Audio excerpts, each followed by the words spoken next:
Ya, halo semua, bersama saya lagi di tutorial Microsoft Word bersama saya Profesor Y.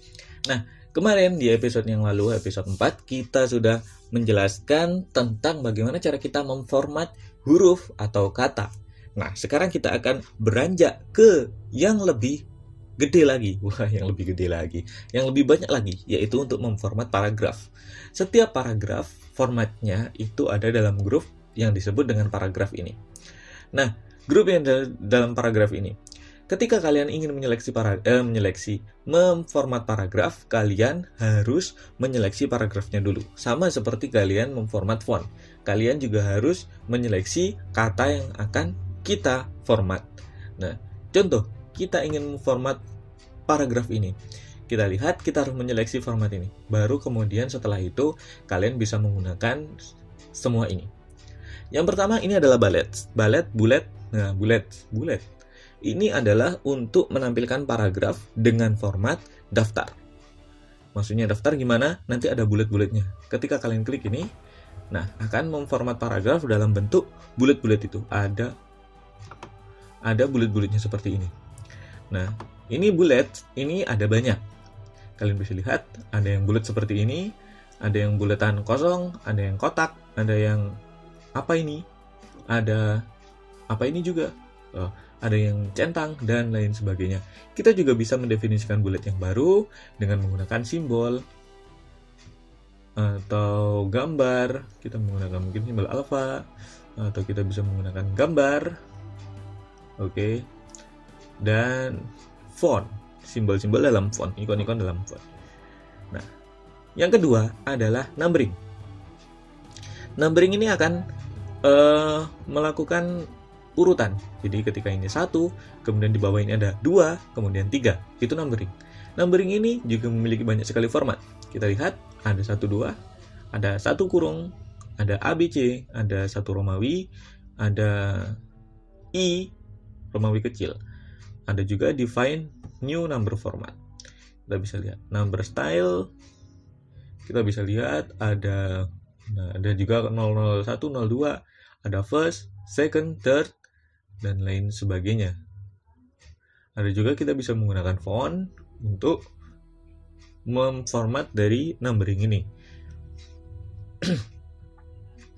Nah, setelah numbering, ini ada paduan antara bullet dan numbering. Multi-level list. Kita bisa melihat seperti ini. 1A. Oke. Untuk seperti ini, pertama 1. Nah, kemudian ini adalah yang level pertama 1. Kemudian yang level kedua adalah huruf A. Bagaimana cara kita berpindah ke level kedua? Kita lihat, level kedua kita pindah dengan menggunakan tab. Nah, ketika kita tekan tab, maka level akan berpindah ke yang lebih bawah lagi. Misal di sini kita ingin berpindah level ke yang lebih bawah lagi. A, B, kita ingin berpindah level yang lebih bawah lagi. Kita tekan tab lagi. Untuk berpindah ke level yang lebih atas, mungkin setelah kita ini di sini selesai, kemudian kita ingin berpindah lagi ke level yang lebih atas, maka kita tekan shift sama tab. Nah, seperti ini. Ini dengan multi level numbering. Selain itu, ini ada decrease indent. Decrease indent ini maksudnya adalah dari indent itu adalah ini. Ketika kita decrease, kita nggak bisa. Soalnya ini garis batasnya seperti ini. Kita lihat grid, mungkin kita view grid dulu. Nah, batasnya kan batas dokumen sampai sini. Kalau kita increase, berarti ini semakin menjauh dari grid. Kita coba increase. Nah, ini akan semakin menjauh dari grid. Kalau kita decrease, ini akan semakin mendekat dari grid. Nah, seperti ini. Terus ini ada left to right, text direction, sama right to left. Untuk left to right, ya kita semua menggunakan format yang left to right. Karena kita semua menulis dengan kiri dan ke kanan. Kalau orang-orang dengan aksara tertentu, dengan huruf-huruf tertentu, mungkin dengan ada huruf Arab, kita membacanya dari kanan ke kiri. Kita bisa menggunakan ini, right to left. Nah, jadinya seperti ini. Nanti ketika kita mengetik, kita mungkin akan bingung dengan ketikan itu. Tapi ya, seperti inilah. Selain itu, ini ada sort paragraf. sort paragraph ini digunakan untuk data paragraf berdasarkan dengan table. Jadi kalau kita mungkin menginsert table, kita bisa mensortnya itu dengan sini. Lalu kemudian ini ada show atau hide, annotation, bukan annotation. Ada beberapa karakter yang di situ tidak terlihat. Contoh spasi, tab, enter, itu tidak terlihat. Kalau kita klik ini, kita bisa melihatnya. Nah, kita bisa lihat, kita zoom. Nah, titik di tengah, ini merupakan spasi. Seperti ini adalah enter atau new paragraph. Nah, kemudian tab, coba kita tab adalah seperti ini, arah panah ke kanan, itu adalah tab. Kalau kita lihat shift enter, itu itu adalah seperti ini shift enter. Untuk melihat karakter-karakter yang tidak terlihat itu, kita bisa menggunakan tool ini. Terus kemudian selain itu ada perataan. Ini untuk meratakan paragraf. Jadi paragraf itu bisa dilihat, ini ada rata di sini atau rata sini. Ini untuk mengacu pada rata kanan. Jadi setiap paragraf akan semuanya ditarik ke kanan. Nah, semua paragraf akan ditarik ke kanan. Ke kiri.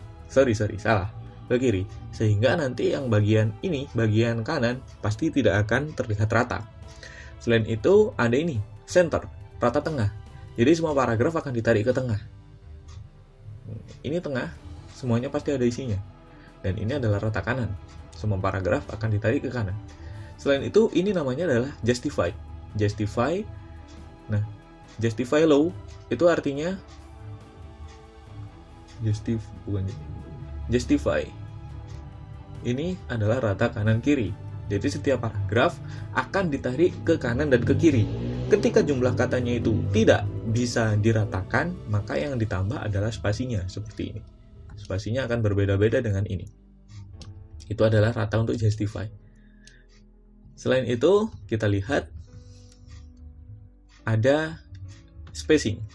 Spacing ini kita bisa lihat, ini adalah spasi antar baris dalam satu paragraf. 1,5 berarti ini 1,5 baris. Jadi mungkin seperti ini. Kita lihat ini 1,5 spacing antara baris dalam paragraf. Kalau kita semakin kita tambah, ya semakin jauh satu barisnya. Sini. Kita lihat di line spacing option. Nah, ini kita merupakan format dalam paragraf. Ada alignment, outline level, terus kemudian direction. Nah, indentation, ini berarti indentation itu yang bagian kanan dan kiri. Kemudian yang spacing, nah ini bisa kita lihat spacing itu adalah antara paragraf yang satu dengan paragraf yang lain. Contoh ini, kita lihat paragraf yang ini. Nah, ini adalah before. Spacing antara paragraf yang satu dengan paragraf yang sebelumnya. Itu bisa kita lihat di before. Kalau ini kita kurangi, ya pastinya ini akan naik nanti. Akan naik karena paragrafnya ini nanti akan semakin dekat dengan paragraf yang atasnya. Kalau ini kita tambah, maka akan semakin turun. Kalau yang ini itu adalah paragraf jarak antara paragraf ini dengan paragraf setelahnya, after. Dengan line spacing, ini adalah jarak antara kata antara baris dalam satu paragraf, sama seperti ini tadi. Cuman di sini kita bisa melihat ada 1,5 lines, berarti 1,5 tadi, double 2, at least exactly ada multiple berarti 2. Mungkin 3 kali atau 2,5 kali atau 2 kali. Nah, 2 kali. Itu seperti ini. Nah, seperti itu bagaimana cara kita untuk memformat paragraf, bagaimana cara kita, ada beberapa tool yang terlupa Mas Ian ya. Ini adalah background atau highlight, background paragraf, kita bisa set seperti ini. Jadi ini untuk kalau di font ini adalah untuk meng-highlight sebuah font, tapi ini adalah satu paragraf penuh. Sehingga bisa kalian lihat, meskipun ini nggak ada teksnya, tetap warnanya adalah hitam. Kemudian yang ini adalah untuk memborder paragraf. Kita bisa lihat, mungkin kita lihat, bordernya nggak kelihatan karena ada Nah, seperti ini. Kita bisa memborder paragraf dengan menggunakan border ini. Nah, oke. Mungkin seperti itu dulu untuk tutorial pada video kali ini. Kalian terima kasih sudah mendengarkan, dan jangan lupa nantikan video-video selanjutnya untuk tutorial yang lebih baru lagi. Terima kasih sudah mendengarkan, sampai jumpa.